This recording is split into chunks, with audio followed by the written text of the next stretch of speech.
The denouement at the end of the book of John.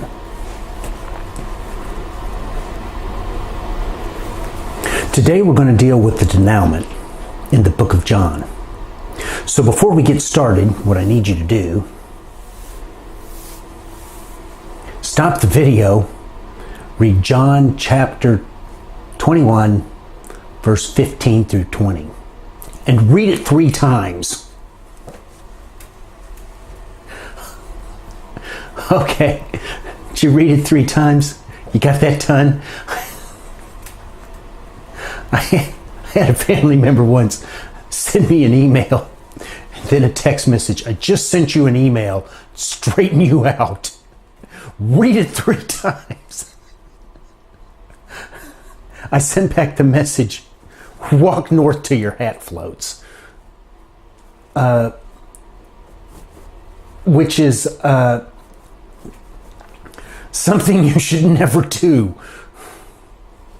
It's just an example of how you shouldn't handle things. You know, my father used to tell me often when I screwed up, which was often, you know, never a waste. You can always serve as a bad example for everyone else. So don't ever do that. Okay, let's talk about denouement. First, before we can understand the denouement in the book of John, we've got to understand what a denouement is. In a story, you have an arc, a pattern of a story. You know, you build it up, hit the climax, and down you go. Right, let me get it right here. Up, and then down, and then kind of like that. Okay? That's the arc of a story. And of course we have the building action to the climax, and then the climax comes along, and then we have the falling action. And then at the end of the falling action, the end of it, we have the denouement. Well, you know, you can divide ends, like, you know, famous Winston Churchill saying, this is the beginning of the end, or the end of the beginning, whatever it is. You can divide things up like an end can have 3, the beginning of the end, the middle of the end of the end. Well, the denouement is the end of a story. It's contained within the falling action. Okay, so I would like to illustrate to you what a denouement is by showing you, by alerting you, because I think it's a good way to illustrate it when you miss it, when it's not there. You know, you never notice. You do notice a denouement, but you just don't know that you notice it. So let me illustrate to you how you miss it. If you've ever seen the movie No Country for Old Men, you sit there at the end and you say, there's something wrong with this story. I don't know what it is. I can't put my finger on it, but there's something not right here. What is it? Well, it has all the action, the building, the climax, the protagonist is killed, and then the wrapping up, the end of it, the arc come down, right? And so you have the denouement, and all the loose threads are tied up. Well, so what's missing? What's missing?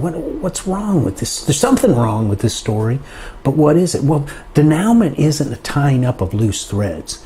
You can have a denouement in a story and all kinds of loose threads, but you feel right about the story even though they're loose threads because you have the denouement. Okay?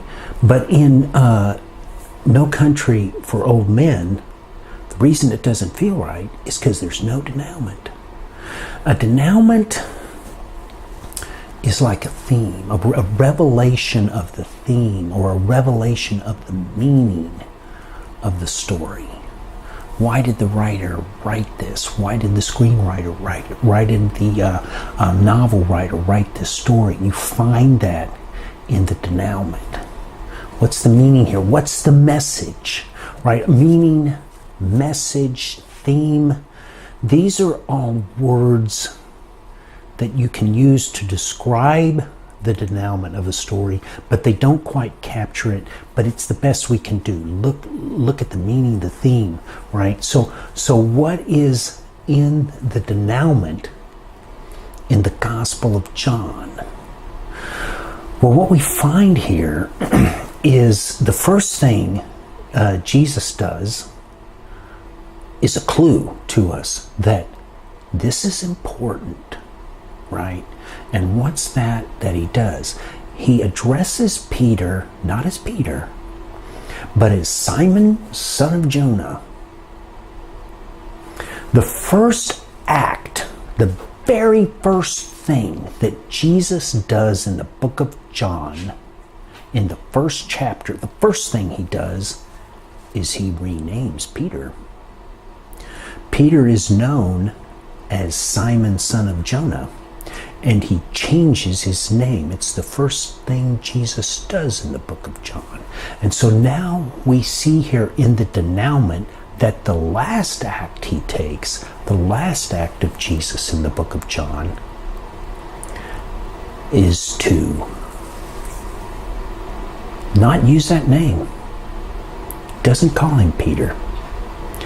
He calls him Simon, son of Jonah. He cuts through the title. He cuts through the veneer that really everyone walks around with and goes straight to his heart by calling him the name he's always been known as his entire life. Simon, son of Jonah. And then what does he do? He asks him, do you love me? And Peter responds, yes, of course, you know that I love you. Why? I just told you. 3 times. 3 times. Right, he asks him. He asks him again. After just being told that Peter loves him, he asks him again, do you love me? And Peter responds, you know that. I just told you. And he asks him again, a 3rd time, do you love? You know that. I just told you. Well, was Jesus just asking questions that he already knew the answer to? I know people who do that. Sometimes I do. But you shouldn't really do things like that. And I don't think that's what Jesus was doing here. I don't think he was just asking questions that he already knew the answer to. So what's the only other explanation? That he was told, but he didn't know, even though he'd just been told. And what is Peter saying in exact opposition to that is, I just told you, you should know. And Jesus, when he asks the question again, after Peter says these things, he's implying, no, I don't know because you just told me. Let's look at a clue to what is contained for us in the denouement, what the meaning of this story is, what the author is trying to communicate. And we can find that in John 15:13.